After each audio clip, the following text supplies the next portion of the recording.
ഹരി ഓം. എല്ലാവർക്കും എൻ്റെ വിനീത നമസ്കാരം. ഭഗവത്ഗീതയിലൂടെ ജീവിത വിജയം. ഈ വിജയം നേടിയെടുക്കണമെങ്കിൽ നമുക്ക് ആധികാരികമായ അറിവ് ഉണ്ടായിരിക്കണം. ആരെക്കുറിച്ച്?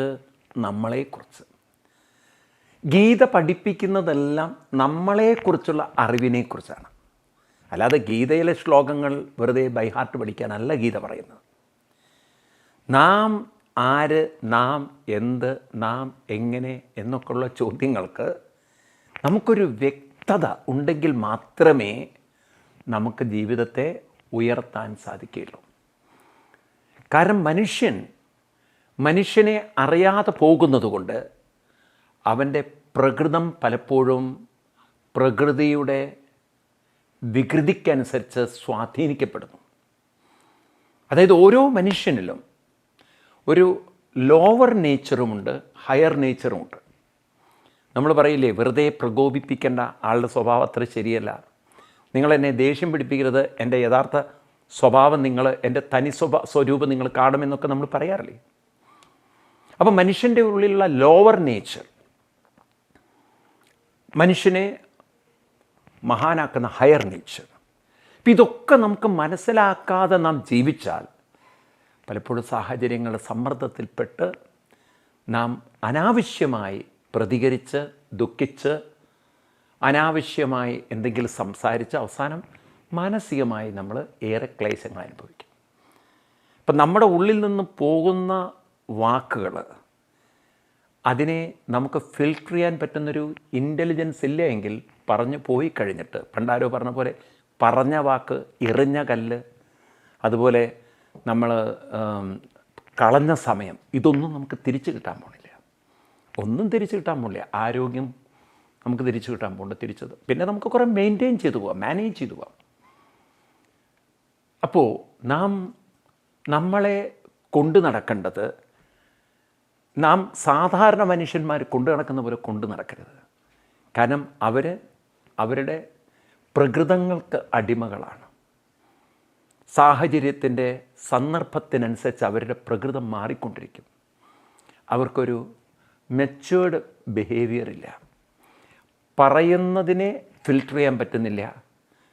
ഇങ്ങോട്ട് കൊള്ളുന്നതിനെ തടഞ്ഞു നിർത്താനുള്ള കരുത്തുമില്ല.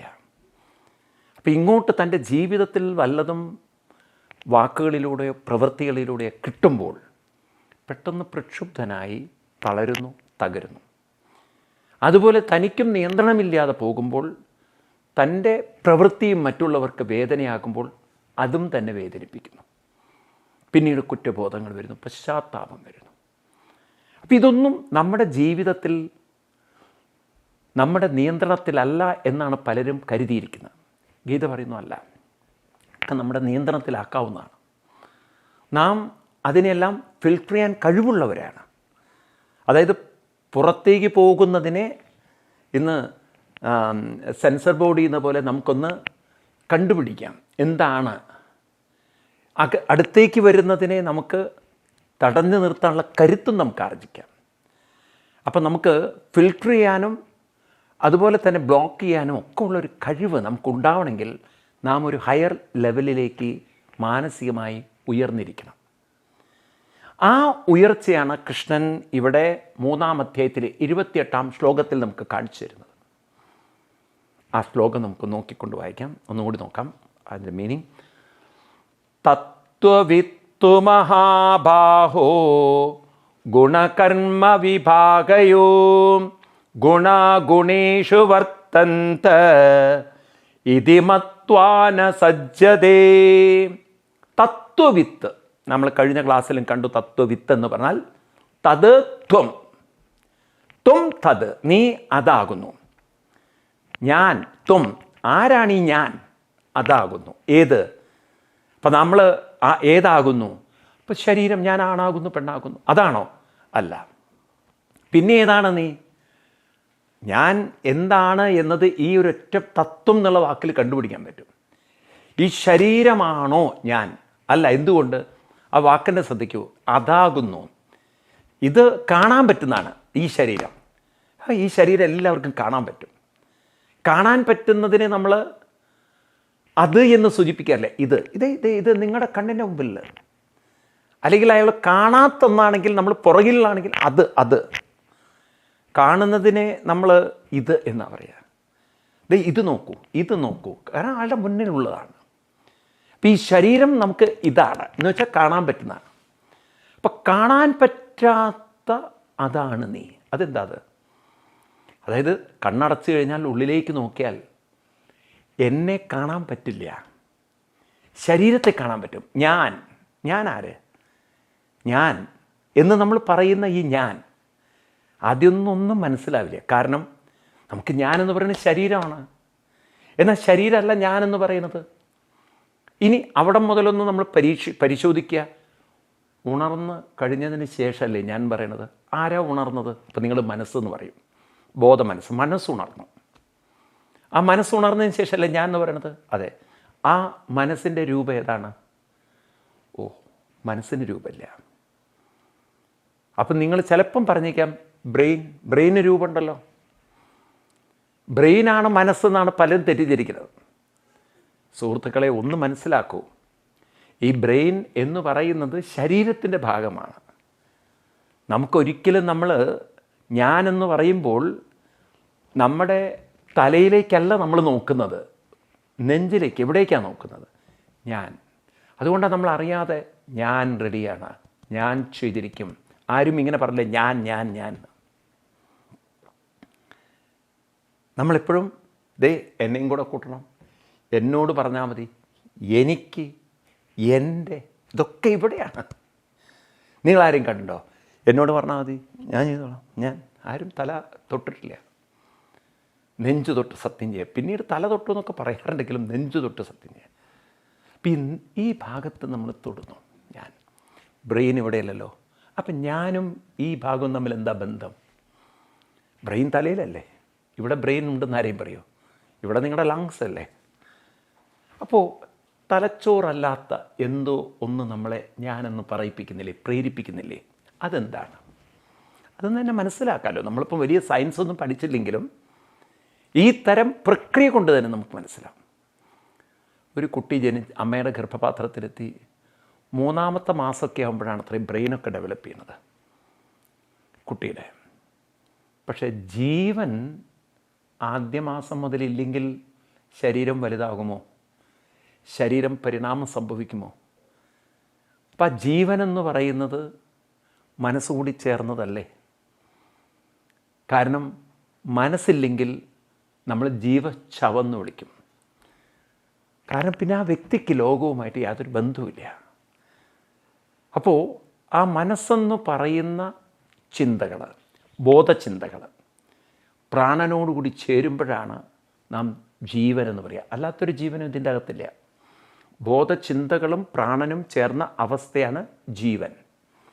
ഒരാൾ മരിച്ചു കഴിഞ്ഞാൽ ശരീരത്തിൻ്റെ ചലനം നിന്നു, പ്രാണൻ പോയി, ചിന്തകളും വികാരങ്ങളും പോയി. അതിനർത്ഥം മനസ്സും വിട്ടുപോയി. മനസ്സ് വിടുന്നതോടുകൂടി ബോധം ഇല്ല പിന്നെ. അപ്പോൾ ബോധ മനസ്സും വിട്ടു, പ്രാണനും വിട്ടു. പിന്നെ എന്ത് ജീവനാണുള്ളൂ ശരീരത്തിൽ? ബ്രെയിൻ എങ്ങോട്ടും പോയിട്ടില്ല. ബ്രെയിൻ അപ്പോഴും ആ തലച്ചോറിൻ്റെ അകത്തുണ്ട്. പോസ്റ്റ്മോർട്ടം ചെയ്ത് കഴിഞ്ഞാൽ ബ്രെയിൻ കാണാനും പറ്റും അവർക്ക്. അപ്പോൾ ആ ബോധ മനസ്സ്, അതിന് പ്രത്യേകിച്ച് എന്തെങ്കിലും രൂപമുണ്ടോ? ഒരു രൂപവുമില്ലാത്ത ആ ബോധ മനസ്സ് ഉണരുമ്പോൾ, ഈ ശരീരത്തിലേക്ക് വ്യാപിക്കുമ്പോൾ ഞാൻ ഉണർന്നു, ഞാൻ എന്ന് നമ്മൾ പറയും. രാത്രി ആ ബോധ മനസ്സ് കെട്ടടങ്ങി ശരീരത്തിൽ നിന്നും പിന്തിരിഞ്ഞ് ഉറക്കത്തിലേക്ക് പോയാൽ നമുക്ക് ഈ ലോകവുമായിട്ട് യാതൊരു ബന്ധവുമില്ല. ഇത് മനസ്സിലാക്കാൻ ബുദ്ധിമുട്ടുണ്ടോ നിങ്ങൾക്ക്? അപ്പോൾ ഞാൻ എന്ന് പറയുന്നത് സൂക്ഷ്മമായ ബോധ ഊർജമാണ്, അല്ലെങ്കിൽ ബോധ മനസ്സാകുന്ന ഊർജമാണ്. രൂപമില്ലെങ്കിൽ അത് ഊർജമാണ്. അപ്പോൾ ഊർജശക്തിയാണ് നാം, ബോധ ഊർജമാണ്. ഇത് നമ്മൾ മനസ്സിൽ നല്ല ഉറപ്പ് വയ്ക്കണം. ഊർജമാണെങ്കിൽ സ്വതന്ത്രമാണ്. ഊർജത്തിന് ഒരിക്കലും നമുക്ക് ഒരു ഇടത്തും കെട്ടിയിടാൻ, അതിനെ ബന്ധിപ്പിച്ച് നിർത്താൻ സാധ്യമല്ല. ഇറ്റ്സ് ഓൾവേസ് ഫ്രീ ആണ്. അതുകൊണ്ട് നമുക്ക് എപ്പോഴും ചോയ്സ് ഉണ്ട്. എന്ത് ചിന്തിക്കാനും എങ്ങനെ ജീവിക്കാനും നമുക്ക് ഫുൾ ഫ്രീഡമുണ്ട്. ആർക്കും നിങ്ങളുടെ ജീവിതത്തെ ഡിക്റ്റേറ്റ് ചെയ്തുകൊണ്ട് നിങ്ങൾ ഇങ്ങനെ ജീവിക്കുക. വല്ല ജയിലിലൊക്കെ ആണെങ്കിൽ ഓക്കെ, എന്നാൽ പോലും നിങ്ങളെപ്പോഴും ഉണരണം. ഉണർന്നാൽ എന്തൊക്കെ ചെയ്യണം എന്നതിലൊക്കെ നിങ്ങൾക്ക് റെസ്ട്രിക്ഷൻ വയ്ക്കാൻ ആർക്കും പറ്റില്ല. വല്ല സെഡേഷനൊക്കെ തന്ന് നിങ്ങൾ ഉറക്കാൻ പറ്റിയിരിക്കാം. ഇനി ഉണർന്നു കഴിഞ്ഞാൽ നിങ്ങൾ എന്ത് ചിന്തിക്കണമെന്ന് ആർക്കെങ്കിലും റെസ്ട്രിക്ഷൻ വയ്ക്കാൻ പറ്റുമോ? അപ്പം നാം ഒരു കാര്യം മനസ്സിലാക്കണം, നാം ബോധഊർജമാണ്, അത് സ്വതന്ത്രമാണ്. സ്വതന്ത്രമായതിന് എന്തും ചിന്തിക്കാനുള്ള, പ്രവർത്തിക്കാനുള്ള സ്വാതന്ത്ര്യമുണ്ട്. അപ്പോൾ ഇനി നമുക്കിവിടെ എന്താ വേണ്ടത്? നമുക്ക് വേണ്ടത് ആരോഗ്യമുള്ളൊരു ജീവിതം, ആരോഗ്യമുള്ളൊരു മനസ്സ്, ആരോഗ്യമുള്ളൊരു ചുറ്റുപാട്. അപ്പം അതിന് തടസ്സം സൃഷ്ടിക്കുന്ന തടസ്സങ്ങളെ നാം മനസ്സിലാക്കണം ഗുണങ്ങൾ എന്നത്. ആ ഗുണങ്ങളെ അതിവർത്തിക്കാൻ നാം നമ്മുടെ ഉള്ളിൽ വളരെ ഫേം ഡിസിഷൻ എടുത്താൽ സാധിക്കുന്നതേ ഉള്ളൂ.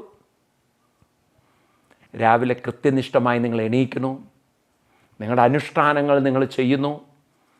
പറഞ്ഞ പോലെ എണീറ്റ ഉടനെ കുറച്ച് നടക്കുകയെ, യോഗ ചെയ്യേ, എക്സസൈസുകൾ ചെയ്യേ, പ്രാണായാമം, പ്രണവോപാസന, ജപം, ഇതൊക്കെ പരിശീലിച്ച് നോക്കിക്കഴിഞ്ഞാൽ നമ്മുടെ ഉള്ളിൽ പരിവർത്തനങ്ങൾ സംഭവിക്കുമ്പോൾ നിങ്ങളുടെ ഫ്രീഡം ഇനീഷ്യലി നിങ്ങൾക്ക് തോന്നും കുറച്ച് ഈ സാധന ചെയ്യുന്നത് കൊണ്ടുള്ള ബുദ്ധിമുട്ടുണ്ടെന്ന്. പക്ഷെ ക്രമേണ മനസ്സതിൻ്റെ പല ഇൻഹിബിഷൻസിൽ നിന്നും പൂർവ്വ സ്വഭാവങ്ങളിൽ നിന്നും അത് പുറത്ത് കടക്കുമ്പോൾ, നല്ല കാര്യത്തിൽ ഈ ശ്രദ്ധ വരുമ്പോൾ മനസ്സിലാക്കിക്കോളൂ, ഉൾക്കരുത്ത്, ഇന്നർ സ്ട്രെങ്ത് ഡെവലപ്പ് ചെയ്യേ. പലരും പറയും എനിക്ക് മനസ്സിനൊരു ശക്തിയില്ല, മനസ്സിനൊരു കരുത്തില്ല, പെട്ടെന്ന് ഞാൻ ഡൗണായി പോകും. ഈ കരുത്ത് നമുക്ക് നേടണമെങ്കിൽ ഇത്തരം സാധനാനുഷ്ഠാനങ്ങൾ നമ്മുടെ ജീവിതത്തിൽ പ്രാക്ടീസ് ചെയ്താൽ മാത്രമേ മനസ്സിന് ആ കരുത്തുണ്ടാവുള്ളൂ. കാരണം മനസ്സിൻ്റെ കരുത്തെന്ന് പറയുന്നത് മനസ്സിൻ്റെ ശ്രദ്ധ, ഏകാഗ്രത, അർപ്പണത്തിലാണിരിക്കുന്നത്. കരുത്തില്ലാത്ത മനസ്സെപ്പോഴും വേണ്ടാത്ത ചിന്തകളിൽ വ്യാപരിച്ച് അതിൽ മുഴുകി അതിൽ അങ്ങനെ കുറ്റബോധത്താലും പശ്ചാത്തപത്താലും വിഷമത്താലും വേദനയാലും വിഷാദത്താലും അതങ്ങനെ കറങ്ങുകയാണ്. ആ തൻ്റെ ഉള്ളിലുള്ള അപരാപ്രകൃതി അല്ലെങ്കിൽ തൻ്റെ ലോവർ മൈൻഡ് തന്നെ തളർത്തുന്നത് ആ വ്യക്തി അറിയുകൂടിയില്ല. അതുകൊണ്ടാണ് ഡിപ്രഷൻ വന്നാൽ ഒരിക്കലും അറിയാൻ പറ്റില്ല. അത് ക്രമേണ അങ്ങനെ കയറി പിടിക്കുകയും ചെയ്യുക. കുറേ കാലം കഴിയുമ്പോഴാണ് ആൾ വളരെ മൂഡ് ഓഫ് ആയിട്ട് അലൂഫായിട്ട് അങ്ങനെ ഇരിക്കുന്നത് കാണുന്നത്. അപ്പോൾ എന്താ കാരണം? ഡിപ്രഷൻ. എന്താ ഡിപ്രഷൻ കാരണം? കുറേ കാലമായിട്ട് അങ്ങനെ വെറുതെ ഇരുന്ന് വേണ്ടാത്ത ചിന്തിച്ചു കൂട്ടി. അപ്പം അതുകൊണ്ട് നാം അത്തരം രോഗങ്ങൾ വരാതിരിക്കണമെങ്കിൽ പരിശീലിക്കണം. കൃത്യനിഷ്ഠയും അനുഷ്ഠാനവും കൊണ്ട് മാത്രമേ മനസ്സ് വേണ്ടാത്ത ചിന്തകളിൽ നിന്നും പുറത്ത് കിടക്കുകയുള്ളൂ എന്നുള്ള വ്യക്തത, ആ തത്വം നാം അറിയണം. അപ്പം അങ്ങനെയുള്ള അറിവുള്ള ഒരാൾക്ക് എന്തുകൊണ്ടാണ് ഞാൻ വിഷമിക്കണത്, എന്തുകൊണ്ടാണ് എനിക്ക് ദുഃഖം വരുന്നത്, എന്തുകൊണ്ടാണ് ഞാൻ ദുർബലനാകുന്നത്, എന്തുകൊണ്ടാണ് ഞാൻ തളരുന്നത്, എന്തുകൊണ്ടാണ് മറ്റുള്ളവർക്ക് എന്നെ തളർത്താൻ പറ്റുന്നത്? കാരണം ഞാൻ വേണ്ടാത്തത് ചിന്തിച്ച് അതിൽ മുഴുകി അതിൽ തന്നെ മനസ്സ് വെച്ച് ഞാൻ എന്നെ തന്നെ ശപിക്കുകയാണ്, പഴി പറയുകയാണ്. ഈ തരത്തിൽ ഞാൻ ഉണ്ടാക്കിയ ദുരന്തമാണിതെന്ന് എനിക്ക് അറിഞ്ഞാൽ മാത്രമല്ലേ, ആ അറിവുണ്ടെങ്കിൽ മാത്രമല്ലേ എനിക്ക് എന്നെ കരകയറ്റാൻ പറ്റുള്ളൂ. അപ്പം അതാണ് കൃഷ്ണൻ തത്വവിത്ത് മഹാബാഹോ, you need strength, you need knowledge. നിങ്ങളെക്കുറിച്ചുള്ള അറിവുണ്ടാവണം, നമുക്ക് നമ്മളെക്കുറിച്ച് വ്യക്തമായ ബോധം ഉണ്ടാവണം. അങ്ങനെയുള്ള ഒരു വ്യക്തതയിൽ ഞാൻ തളരുന്നതിനെന്താ കാരണം? ഞാൻ വേണ്ടാത്ത ചിന്തിച്ചിട്ടാണ്. ഞാൻ വേണ്ടാത്ത ചിന്തിക്കാൻ എന്താ കാരണം? അതിൽ നിന്ന് മനസ്സ് പുറത്തെടുക്കാത്തതുകൊണ്ടാണ്. അതൊന്ന് മനസ്സ് പുറത്തെടുക്കാതിരിക്കാൻ എന്താ കാരണം? ഞാൻ അത്തരം കാര്യങ്ങൾ അനുഷ്ഠിച്ചിട്ടില്ല. എന്താ അത്തരം കാര്യങ്ങൾ അനുഷ്ഠിക്കാത്തതിന് കാരണം? കൃത്യനിഷ്ഠയില്ല. കൃത്യനിഷ്ഠയില്ലാത്തതിന് കാരണം എൻ്റെ ലോവർ നേച്ചർ, എൻ്റെ ആലസ്യം നിറഞ്ഞ മനസ്സ് മാറ്റാൻ ഞാൻ തയ്യാറാവുന്നില്ല. അതിനെന്താ കാരണം? അതിനൊരു ഫേം മഹാബാഹുവാവുന്നില്ല, കരുത്തനാവുന്നില്ല, ഒരു ഡിസിഷൻ എടുക്കാൻ ഞാൻ തയ്യാറാവുന്നില്ല. ഞാൻ എൻ്റെ പഴയ ദൗർബല്യത്തെ അംഗീകരിച്ച് ജീവിക്കുകയാണ്. അപ്പം അങ്ങനെ ആരാണോ ദൗർബല്യത്തെ അംഗീകരിച്ച് ജീവിക്കുന്നത്, മഹാബാഹുക്കളല്ലാത്തത്, അവരാണ് അല്ലാത്തവരോ ഗുണകർമ്മ വിഭാഗയോ ഗുണാഗുണേഷു വർത്തന്ത. അവർക്ക് ഗുണങ്ങളെയും അതിൻ്റെ കർമ്മ സ്വഭാവത്തെ, അതിൻ്റെ പ്രവൃത്തികളെയൊക്കെ അറിയും. അവർ ഗുണങ്ങളിൽ നിന്നും ഗുണങ്ങളിലൂടെ വർത്തിക്കുന്നു. അതായത് ഉറങ്ങുമ്പോൾ തമോ ഗുണം വേണം, തീർച്ചയായിട്ടും ഉറക്കം വേണ്ടേ. അപ്പോൾ ആലസ്യം വരുന്നെങ്കിൽ അവർ രാത്രിയിലെ ആലസ്യം വരാൻ അവർ സമ്മതിക്കുള്ളൂ. അപ്പോൾ അവർ ഉറങ്ങും, കൃത്യസമയത്ത് ഉറങ്ങിശീലിക്കും. കാലത്ത് അവരെ മനസ്സിനെ അവർ ഏകാഗ്രമാക്കുന്ന പരിശീലനങ്ങൾ ചെയ്യും. ആലസ്യത്തെ അതിവർത്തിക്കാനുള്ള പരിശീലനങ്ങൾ ചെയ്യും. വൈകുന്നേരങ്ങളിൽ ഭജനകളും സത്സംഗങ്ങളിലൂടെയും അവരെ മനസ്സിനെ അവരെ ഏകാഗ്രമാക്കി അർപ്പിക്കാൻ പരിശീലിക്കും.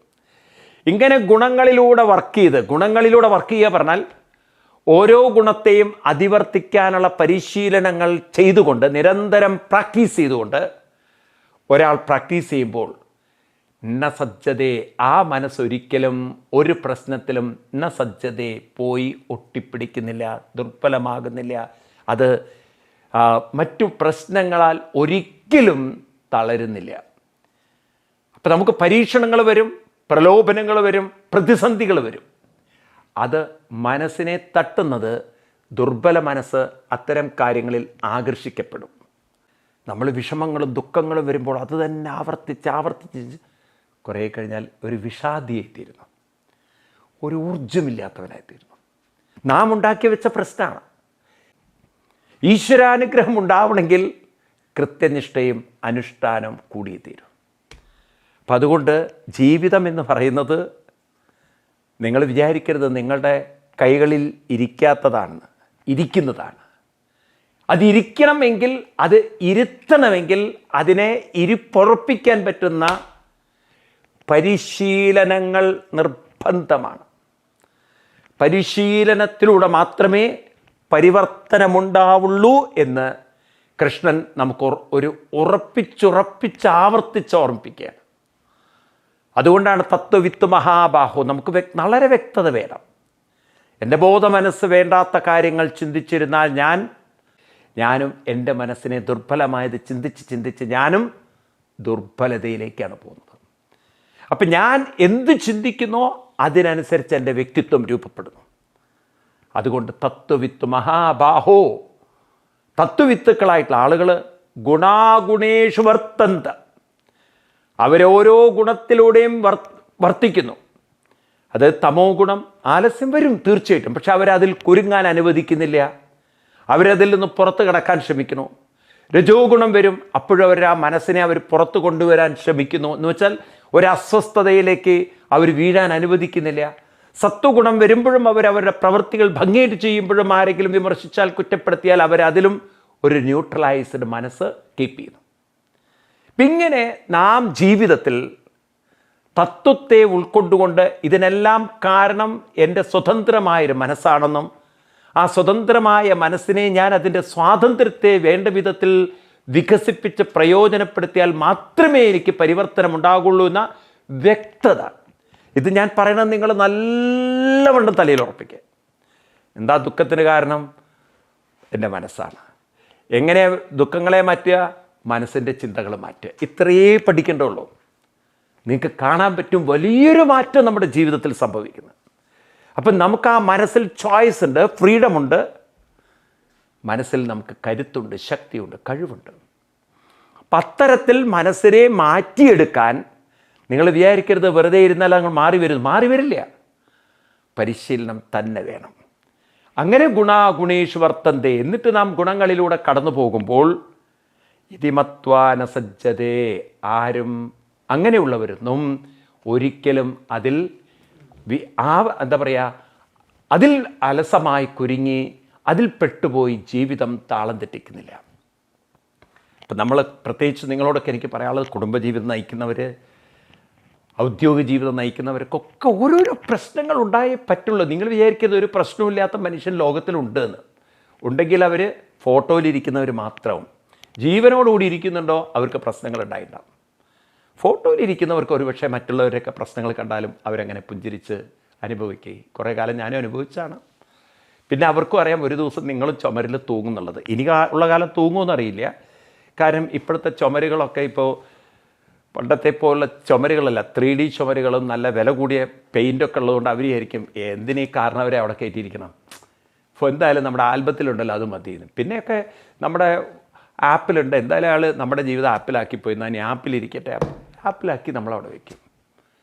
അപ്പം അതുകൊണ്ട് പ്രശ്നങ്ങളില്ലാത്തവരായിട്ടും ആരെങ്കിലും ഉണ്ടെന്ന് കരുത്. എല്ലാവർക്കും ഓരോരോ വിഷമങ്ങളും ദുഃഖങ്ങളും ഒക്കെ ഉണ്ടാകും. പക്ഷേ അതെല്ലാം നമ്മുടെ മനസ്സിലാണെന്നും മനസ്സിനെ അതിൽ നിന്ന് മാറ്റാൻ കഴിയുമെന്നും മനസ്സിനെ മാറ്റിയെടുക്കാൻ വേണ്ടത് കൃത്യനിഷ്ഠയും അനുഷ്ഠാനവും പരിശീലനങ്ങളുമാണെന്നും ഈ തത്വം നല്ലവണ്ണം ബോധ്യപ്പെട്ട ഒരാളെ ഒരു ഗുണത്തിനും ഒരു തരത്തിലും സ്വാധീനിക്കാനോ തളർത്താനോ തകർത്താനോ സാധ്യമല്ല. സ്വിമ്മിങ് സൂട്ടിട്ട് സ്വിമ്മിങ് പൂളിൽ പോകുന്ന ഒരാൾക്ക് അവർക്ക് ആ നനയുമോ അല്ലെങ്കിൽ ആ വെള്ളത്തിൻ്റെ എന്തെങ്കിലും പേടിയോ പ്രശ്നങ്ങളുണ്ടോ? അതുപോലെ തന്നെ എല്ലാവിധ ഡ്രസ്സുകളൊക്കെ ഇട്ടുകൊണ്ട് നിങ്ങൾ കണ്ടില്ലേ, സ്പേസിലേക്കൊക്കെ പോകുന്നവർ അവർ സ്പേസ് സൂട്ടൊക്കെ ഇട്ടിട്ട്, അപ്പോൾ അതിൻ്റെ അകത്ത് അവർക്ക് ഓക്സിജൻ കിട്ടും, എല്ലാം കിട്ടും. അവർക്ക് സ്പേസിൽ പോയാൽ പ്രത്യേകിച്ചൊന്നും ഫീൽ ചെയ്യുന്നില്ല. അവിടുത്തെ ആ ഒരു അന്തരീക്ഷം കാണുമ്പോൾ ഇങ്ങനെ അന്തമില്ലാത്ത ആകാശം കാണുന്നു, ദൂരെ നക്ഷത്രങ്ങൾ കാണുന്നു. നമുക്കിവിടെ താഴെ ഭൂമിയുണ്ട്, അവർക്ക് അതുമില്ല. പിന്നെ ആകെയുള്ളത് അവർ കയറിയിരിക്കുന്ന ആ ഒരു ഷട്ടിൽ മാത്രമാണ്. അപ്പം അതിലൂടെ ഇങ്ങനെ പുറത്തേക്ക് ഇറങ്ങും, അങ്ങനെ കുറച്ചൊക്കെ നോക്കും ഒരു അനന്തമായ ആകാശത്തെ. അങ്ങനെ ഒരു അന്തമില്ലാത്ത, ഇവിടെ കള്ളുകൂടിയന്മാർക്കും കിട്ടുന്നുണ്ട് തോന്നണു അത്, ഈ സ്പേസ് സൂട്ടൊന്നും അണിയാതെ തന്നെ. അവരിങ്ങനെ അന്തമില്ലാത്തൊരു ലോകത്തിലേക്ക് നോക്കി വായും പൊളിച്ച് കിടക്കുന്നത് കണ്ടിട്ടില്ലേ? ഏതായാലും ഒരു കാര്യം വ്യക്തമാണ്, എന്തൊക്കെ തരത്തിൽ നാം എവിടെയൊക്കെ ജീവിക്കുന്നുണ്ടോ അതിനെ മറികടക്കാനുള്ള ജീവിത സാഹചര്യങ്ങൾ നമുക്ക് എപ്പോഴും ഒത്തുചേരണമെന്നില്ല. പക്ഷേ ജീവിതത്തിൽ അങ്ങനെയുള്ളൊരു മനസ്സിനെ വാർത്തെടുക്കാൻ നമുക്ക് തീർച്ചയായിട്ടും സാധിക്കും. നിങ്ങൾ വിചാരിക്കരുത് എന്നും നിങ്ങളുടെ കൂടെ സഹായിക്കാൻ ആളുണ്ടാവും, എന്നും നിങ്ങൾക്ക് അനുയോജ്യമായ ചുറ്റുപാടുണ്ടോ, ദൈവം എന്നെ ഒരിക്കലും കൈവിടില്ല, എനിക്കെന്നും ദൈവസഹായമോ കരുതി ജീവിക്കരുത് നിങ്ങൾ. പലപ്പോഴും നാം അത്തരത്തിലുള്ള അന്ധവിശ്വാസങ്ങളിൽ ജീവിക്കുമ്പോഴാണ് നമുക്ക് ചോദ്യങ്ങൾ. കഴിഞ്ഞ ദിവസം എൻ്റെ അടുത്തൊരു അമ്മ ചോദിച്ചാണ്, എത്ര കാര്യങ്ങളാണ് സ്വാമി ഞാൻ ഗുരുവായൂരപ്പന് കൊടുത്തു, എന്നിട്ടും എൻ്റെ കുടുംബത്തിൽ ഒരുപാട് പ്രശ്നം, അവർക്ക് വേണ്ടപ്പെട്ട ഒരാൾ മരിച്ചു കുടുംബത്തിൽ, ഇതൊക്കെ എന്താ ഗുരുവായൂരപ്പൻ എന്നെ ഇങ്ങനെ പരീക്ഷിക്കുന്നത്, ഞാൻ എന്ത് തെറ്റ് ചെയ്തിട്ട്? അപ്പോൾ ഒരു അന്ധവിശ്വാസം എന്തായിരുന്നു, ഗുരുവായൂരപ്പൻ നോക്കുന്നതാണ്. ഗുരുവായൂരപ്പൻ ഒരിക്കലും പറഞ്ഞില്ല എന്നാണ് നോക്കാമെന്ന്. അതാണ് ഹിന്ദുക്കളുടെ അന്ധവിശ്വാസം. ഗുരുവായൂരപ്പൻ പറഞ്ഞിരിക്കുന്നത് നിങ്ങൾ തന്നെ നിങ്ങളുടെ മനസ്സിനെ ഉയർത്തണം, ഉദ്ധരേതാത്മനാത്മാനം. പക്ഷെ അതുമാത്രം അവർ കേട്ടില്ല, അതുമാത്രം അവർ ശീലിച്ചില്ല. അവർ വിചാരിച്ചു ഗുരുവായൂരപ്പൻ ഓടക്കോഴൽ കൊടുത്താൽ നമ്മുടെ ജീവിതം ഓടക്കോഴൽ പോലെ ഓടി പാടി ശരിയാക്കുന്ന. ഗുരുവായൂരപ്പൻ അങ്ങനെ ഓടക്കോഴൽ കൊടുത്തുകൊണ്ട് നിങ്ങളുടെ ജീവിതം ഓടിപ്പിക്കും, പാടിപ്പിക്കും, പക്ഷേ അത് നിങ്ങൾ വിചാരിച്ച രീതിയിലാവില്ല എന്ന് മാത്രം. അതാണ് നമ്മൾ മാറ്റിയെടുക്കേണ്ടത്. അപ്പം അതുകൊണ്ട് തത്വവിത്ത് മഹാബാഹോ കർമ്മവിഭാഗയോ ഗുണേഷു വർത്തന്തി ഇതി മത്വാ ന സജ്ജതേ. എന്നിട്ട് കൃഷ്ണൻ നമുക്ക് ഇവിടെ നിന്ന് അങ്ങോട്ട് ടിപ്സുകൾ പറഞ്ഞു തരികയാണ്. എങ്ങനെയാണ് നമുക്ക് അങ്ങനെ നമ്മളെ സ്വാധീനിക്കുന്ന പ്രകൃതികളെ, നമ്മളെ തളർത്തുന്ന പ്രശ്നങ്ങളെ, ചിന്തകളെ എളുപ്പം അതിവർത്തിക്കാൻ സാധിക്കുക? അതിന് മാർഗങ്ങളുണ്ടോ? ഉണ്ട്. എന്തൊക്കെയാണ്? അത് അടുത്ത ക്ലാസ്സിൽ നമുക്ക് വിശദമായിട്ട് നോക്കാം, 29ാമത്തെ ശ്ലോകത്തിൽ. അതുവരെ എല്ലാവർക്കും നന്ദി, നമസ്കാരം, പ്രണാമം.